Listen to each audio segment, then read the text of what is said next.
Welcome to this explainer. Today we're stepping back in time to solve a really dark mystery. We're looking at a classic 1916 play called Trifles by Susan Glaspell. We're going to uncover the dark secrets hidden inside a quiet, lowly farmhouse. The story is intense, but don't worry, we're going to break it down simply. We'll look at the drama, the clues, and some really deep themes about justice. So let's get into it. We're starting our story right at the scene of the crime with one huge question. Who killed John Wright? You see, a local farmer has been found dead. He was strangled by a rope right in his own bed. And his wife? Well, Mrs. Wright is currently sitting in the local jail as the main suspect. The house is empty. It's freezing, and it's full of secrets. Okay, let's look at the timeline on the morning of the discovery. 8 a.m., neighbor Mr. Hale arrives at the freezing farmhouse. 8:05 a.m., he finds Mrs. Wright sitting in a rocker pleating her apron. 8:10 a.m., Mr. Hale discovers John Wright dead upstairs. So, on a very cold morning, a neighbor knocks on the farmhouse door. He just wants to talk to John Wright, but instead he walks in and finds Mrs. Wright sitting in a rocking chair, acting very strange, just nervously folding her apron. When he asks to see John, she calmly points upstairs, and that is when Mr. Hale makes a terrible discovery. Naturally, you'd ask the wife what happened, right? Well, Mrs. Wright claims she slept soundly on the inside of the bed while someone slipped a rope around her husband's neck. She says she slept completely soundly while someone came into the room and strangled him.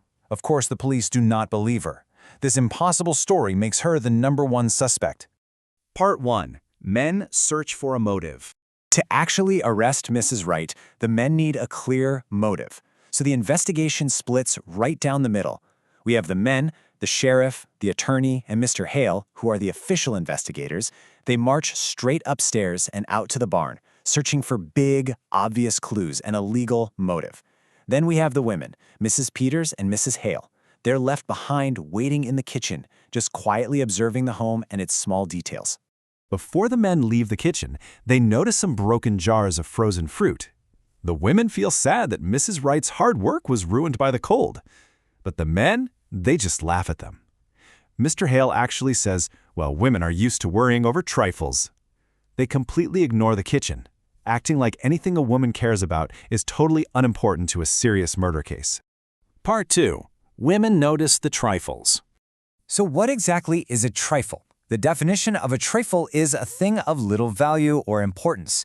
The play is literally called Trifles because these small, supposedly unimportant things are going to solve the entire mystery.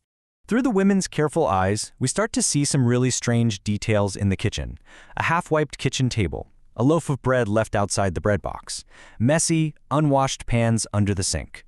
You see, they don't just see a messy kitchen. They are reading this room like a book. These are clear signs that someone stopped working suddenly.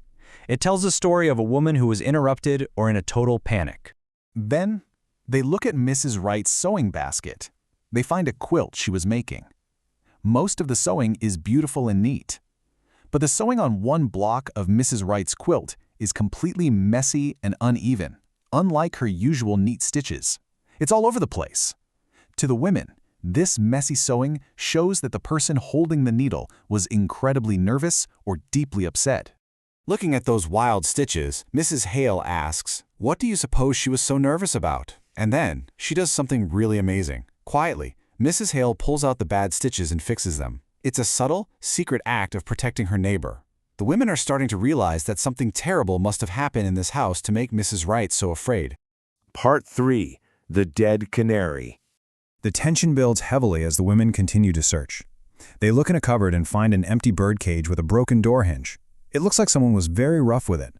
Mrs. Hale remembers that Mrs. Wright used to be a cheerful girl who loved to sing, way before she married John Wright. John was a cold, hard man who brought nothing but silence to the house. Searching for quilt patches, they find a beautiful, fancy sewing box hidden away, with something wrapped in a piece of silk inside. It's tucked away out of sight, and it smells kind of strange. So, what is inside? The men are busy stomping around upstairs, finding absolutely no answers. But down in the kitchen, the women are about to unwrap the ultimate clue. The one big clue that the men completely missed. Inside that silk is a dead canary. But it didn't just die of old age. Mrs. Peters looks at it in horror and whispers, "Somebody wrung its neck." Its neck was brutally snapped. The women share a chilling look as the absolute horror of the situation dawns on them. And here is the motive. John Wright killed killed the bird to silence it. In revenge, Minnie Wright choked the life out of him the exact same way. The puzzle pieces connect perfectly. John violently killed the only beautiful thing in his wife's lonely life. So she took her revenge by strangling him in his sleep, using a rope to break his neck the exact same way he broke the bird's neck. Part 4. Hiding the truth. Now the women hold the dead bird. They hold the exact piece of evidence the county attorney needs to send Mrs. Wright to prison. The women begin to share their own stories of grief. Mrs. Hale feels terrible guilt. She says, "We all go through the same things. It's all just a different kind of the same thing." She realizes that as women in a harsh world controlled by men, they all share the same invisible struggles. She wishes she had visited her lonely neighbor more often. This brings the women to a huge moral dilemma. On one side, you have the law. The law demands that Mrs. Wright be punished for the crime of murder. It's strict, black and white. On the other side, you have justice. True justice acknowledges the cruelty she suffered and the men's complete blindness to her pain. And time is up.